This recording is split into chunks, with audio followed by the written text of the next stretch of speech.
Back by popular demand is Word Museum here, and today I'm going to be talking about aunts and uncles, kind of. And this is tangentially related to fantasy, very tangentially. I'll mention it later, but it is kind of related to Feely and Keely. The artwork in the back is by Tuner Mohan, uh, that rendition of Feely and Keely. But today I want to talk about aunt and uncle and how those words are, well, they're not native to English. So, of course, English is a Germanic language. um, some people will tell you English is a Latinate language, it's descended from Latin. That is not true. English does have a lot of Latin vocabulary in it, italic vocabulary. Most of this is through French, through Old French specifically.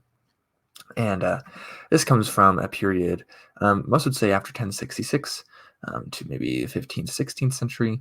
I think it's more likely that most of it's after 1204 when it gets more of a prestige status, and more people are not completely um, um, bilingual. And so 1204 being, of course, Normandy being lost by the kings of England, essentially. So, um, and but we're going to talk about aunt and uncle. So those are, again, words not native to English. So aunt comes from the Middle English ante, from the Anglo-Norman ante, and Old French ante, something like that. Latin amita. And then we'll talk about the native English words that this displaced. It actually displaced one word for the word.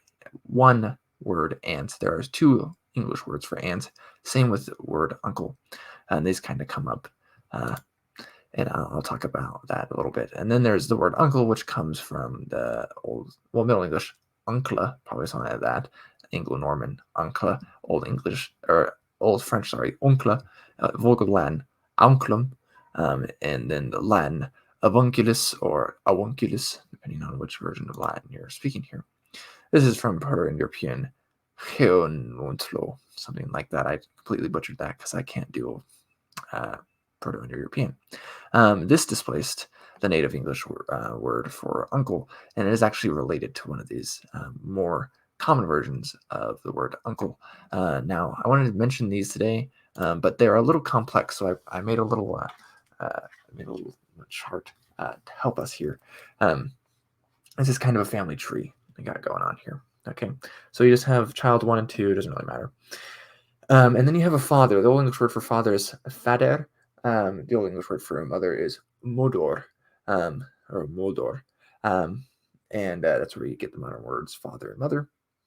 Now, if you had in blue, we have uncles over here. So this is an uncle, and this is an uncle. Today we have one word for uncle, but it actually would have depended on paternal uncles and maternal uncles, and same with aunt. Okay, so the paternal side of things, you have fathu, which means aunt, and then you have fadara, which means uncle. And then on the maternal side, which are the ones that actually lasted longer, so when we have aunt and uncle, they replace these specifically. Okay, so you have am or im, depending. This one actually survives longer probably than any other one, because I've actually read this word before. And then you have modria, which also survives longer, and it's modria or something like that, modri maybe, in Middle English. So the maternal side of things actually survive longer. So you have uncle come in and replaces im, which is how you probably say it in modern English, and then you have aunt come in and replace modri, which is probably how you'd say that in modern English. These don't survive Old English at all, the fadara and fathu, as far as I'm aware. Maybe they do in some dialect, but not generally. So yeah, I just thought it was interesting.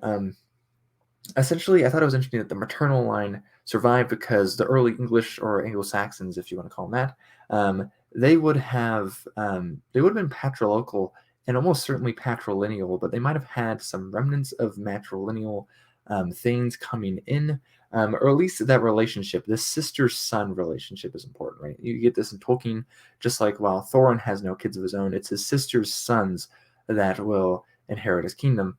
Though, of course, spoiler alert for The Hobbit, they die as well, and so they don't inherit the kingdom, and Don does instead, or Dane is the common pronunciation, but it's the incorrect one.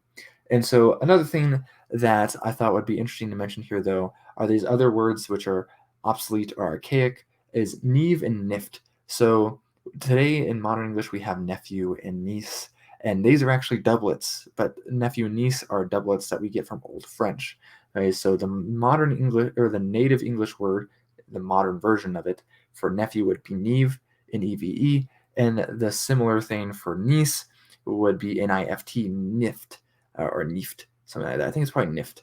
Um, and yeah, so of course, you could have your if you're so this would also count for in-laws as well. So, for example, if your fathu over here marries some guy or whatever, that guy is also a fadora, right? And same thing with fadora marries a woman.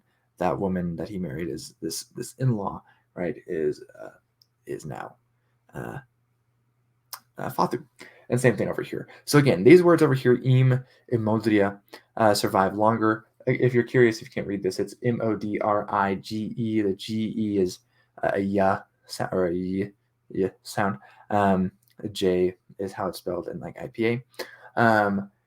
And that's a pretty common. That's the palatalization of English, Old English G's in some circumstances with front vowels, I believe, the high front vowels becoming a sound. It's the same thing in Middle Earth, which is midanyerd or midanyard, something like that. In Old English, which is where we get Middle Earth from Tolkien. He put it in a more modern thing, but midan is middle and yard is yard, but it can also mean earth in this case.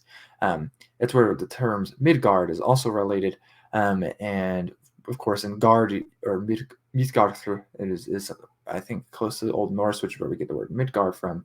That retained the D. It's also similar in garden or in Garth. It's a little different, and or Garten as in kindergarten. Those are all related. But Yerd or Modia here. And those would become Y's in modern English spelling. But you would probably have dropped this. This would have been unstressed. So in Middle English, it would have been Modria or something like that without the G.